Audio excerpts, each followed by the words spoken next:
Two of the most consequential leaders on the planet walked into the White House this week separately and walked out with two very different messages.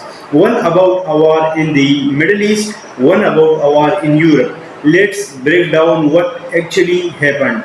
First up, Israeli Prime Minister Benjamin Netanyahu sat down with President Trump at the White House. This comes at a moment when the Iran war is very much still active. Missiles flying, retaliatory strikes happening, oil markets on edge. Officials on both sides described the talks as constructive.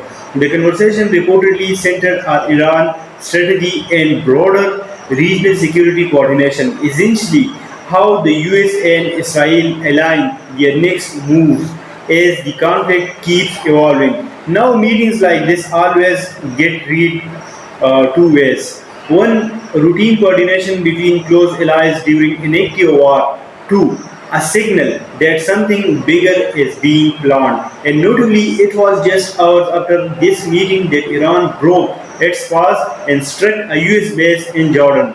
Coincidence? Timing like that never goes unnoticed. Separately, Ukrainian President Volodymyr Zelensky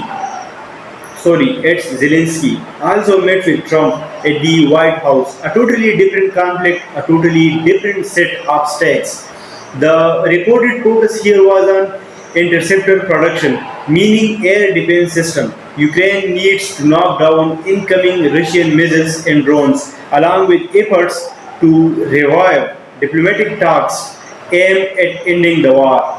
This matters because Ukraine's air defense capacity has been a constant pressure point throughout the war. Every conversation about interceptors is really a conversation about how many more attacks Ukrainian cities can survive without running out of ammunition for their defense system.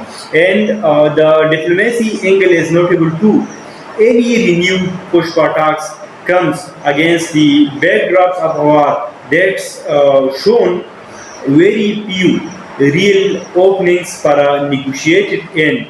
Here's the bigger picture question: Why? Why are both of these meetings happening in the same stretch of days? That is the real question. You have got Washington simultaneously managing an active shooting war in the Middle East and trying to shape the end game of the war in Ukraine.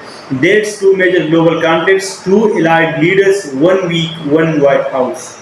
Whatever your view on US foreign policy, it's hard to overstate how unusual it is to have this much high stakes diplomacy compressed into such a short window, especially with one of those wars actually escalating in real time. And there was one more moment worth mentioning. Both Netanyahu and Zelensky later attended the funeral of Senator Lindsey Graham at the National Cathedral, reminder that even amid active wars and high-level diplomacy, there are still these very human, very somber moments where world leaders show up together for entirely different reasons. So, two wars, two meetings, one consequential week at the White House. Whether this leads to real breakthroughs or just more of the same, we will be watching closely. Let me know in the comments which of these two conflicts do you think is closer to some kind of resolution. Subscribe if you want to stay on top of both. See you in the next one.